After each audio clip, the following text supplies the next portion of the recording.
Abraham character study. దేవుడు అబ్రహాంను ఏ విధంగా దీవించాడు మరియు అబ్రహాం దగ్గర ఏమున్నదో దాని ద్వారా దేవుడు ఎలా ఆశీర్వదించాడు మరియు అబ్రహాం దేవునికి ఏ విధంగా విధేయత చూపించాడో వివరించుకుందాం. ఆదికాండం 12వ అధ్యాయము 1వ వచనం నుండి 5వ వచనం వరకు మనం చూసేది అయితే, యెహోవా అబ్రాముతో ఇలా చెప్పెను, నీవు నీ దేశమును, నీ బంధువులను, నీ తండ్రి ఇంటిని విడిచి నేను నీకు చూపించు దేశమునకు వెళ్ళుము. నేను నిన్ను గొప్ప జనముగా చేసెదను, నిన్ను దీవించెదను, నీ పేరును గొప్పదిగా చేసెదను, నీవు ఆశీర్వాదముగా ఉండెదవు. నిన్ను దీవించువారిని నేను దీవించెదను, నిన్ను శపించువానిని నేను శపించెదను, భూమి మీదనున్న సమస్త వంశములు నీలో ఆశీర్వదింపబడును. యెహోవా అతనితో చెప్పిన ప్రకారము అబ్రాము వెళ్ళెను, లోతు అతనితో కూడా వెళ్ళెను. అబ్రాము హారాను నుండి బయలుదేరినప్పుడు అతనికి 75 సంవత్సరములు. అబ్రాము తన భార్య సారైని, తన సహోదరుని కుమారుడైన లోతును, వారు సంపాదించిన సమస్త ద్రవ్యమును, హారానులో సంపాదించిన మనుష్యులను తీసుకొని కనాను దేశమునకు వెళ్ళుటకు బయలుదేరి కనాను దేశమునకు వచ్చిరి. అబ్రహామును దేవుడు పిలిచినప్పుడు అబ్రహమయు మరియు అతని కుటుంబీకులను అనగా పూర్వీకులను విగ్రహారాధకులై విగ్రహాలను పూజించేవారు. అబ్రహం కుటుంబం అంతయు అన్య దేవతలను సేవించేవారు మరి విగ్రహాల వ్యాపారం చేసేవారు. అందుకే వాక్యము స్పష్టముగా సెలవిస్తుంది. యెహోషువ 24వ అధ్యాయము 2వ వచనము, మీ పూర్వీకులు అబ్రహాము మరియు నాహోరు తండ్రి అయిన తెరహు యూఫ్రటీసు నది అవతల నివసించి అన్య దేవతలను సేవించేవారు. అంటే అబ్రహాము కుటుంబం విగ్రహారాధకులు అని బైబిలు స్వయంగా చెప్తుంది. దేవుడు అబ్రహామును పిలిచినప్పుడు విగ్రహాలను చేసేవాడు, విగ్రహారాధన చేసేవాడు.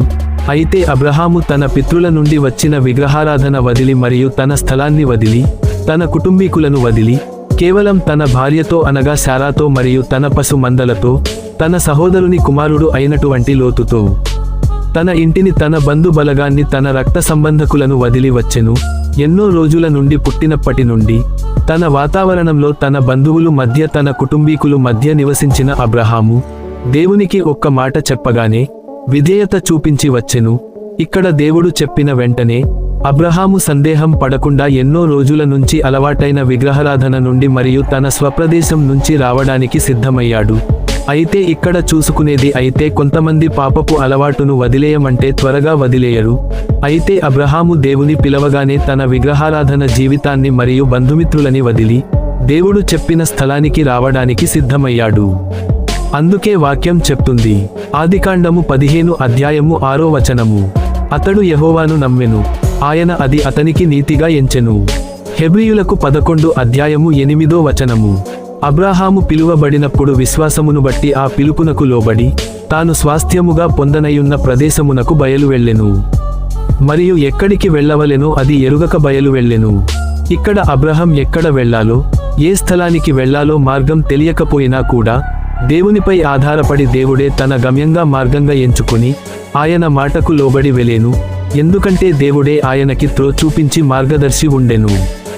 దేవుడు అబ్రహాంను పిలిచినప్పుడు అబ్రహాము 75 సంవత్సరాల గలవాడు మరియు తన భార్యతో పశు మందలతో, తన సహోదరుని కుమారుడైన లోతుతో వచ్చెను. నెంబర్ 1, ఆదికాండము 12వ అధ్యాయం 1 నుండి 5 వరకు అబ్రహాము దేవునికి పిలుపుకు విధేయత చూపించి రావడం జరిగింది. నెంబర్ 2, ఆదికాండము 22వ అధ్యాయంలో తన ఏక కుమారుడైనటువంటి వృద్ధాప్యంలో పుట్టినటువంటి ఇస్సాకును బలిగా ఇవ్వడానికి దేవుడు మాటకి త్యాగంగా సమర్పణగా అబ్రహాము సిద్ధమయ్యాడు. మరియు నెంబర్ 3 ఏమిటంటే, పైన చెప్పిన విషయాల్లో ముందుకు వెళ్ళాలంటే విశ్వాసతో ఉన్నప్పుడే ఆ 2 విషయాలు గైకొనడం జరుగుతుంది. నంబర్ 1 విధేయత చూపించడం, నంబర్ 2 త్యాగం కలిగి సమర్పణతో జీవించడం. నెంబర్ 3 2 విషయాలు ఉండాలంటే విశ్వాసంలో ఉండాలి. ఇక్కడ వాక్యం ఏ విధంగా సెలవిస్తుందంటే, అబ్రహాంను దేవుడు పిలిచినప్పుడు విధేయతతో వచ్చాడు మరియు త్యాగంతో సమర్పణతో ఇషాకును బలి ఇవ్వడానికి సిద్ధమయ్యాడు. ఈ 2 విషయాల్లో ముందుకు వెళ్ళాలంటే అబ్రహాం విశ్వాసంతో ఉన్నాడు కాబట్టి ఆ 2 విషయాలు చేయడానికి సాధ్యమైనది. ఇక్కడ మనం గమనించుకునేదైతే అబ్రహాం బయలుదేరినప్పుడు తన దగ్గర తన భార్య అయినటువంటి శారా ఉంది మరియు పశువుల మందలు ఉన్నాయి మరియు లోతు ఉన్నాడు. దేవుడు అబ్రహాం దగ్గర ఏమైతే ఉన్నదో దాని ద్వారానే దీవించాడు.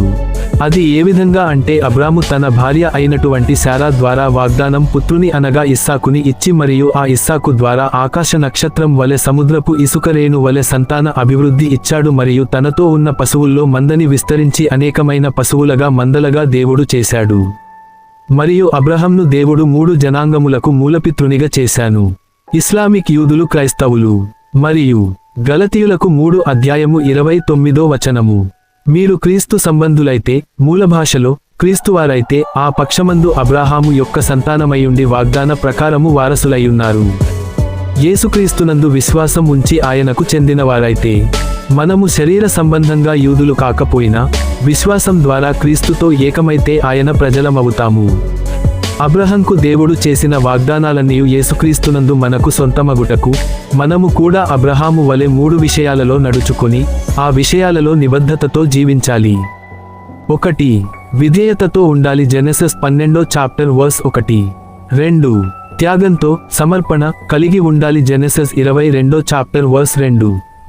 3. ఇవి 2 కొనసాగింపుగా విశ్వాసం ఉండాలి. జెనెసిస్ 15:6.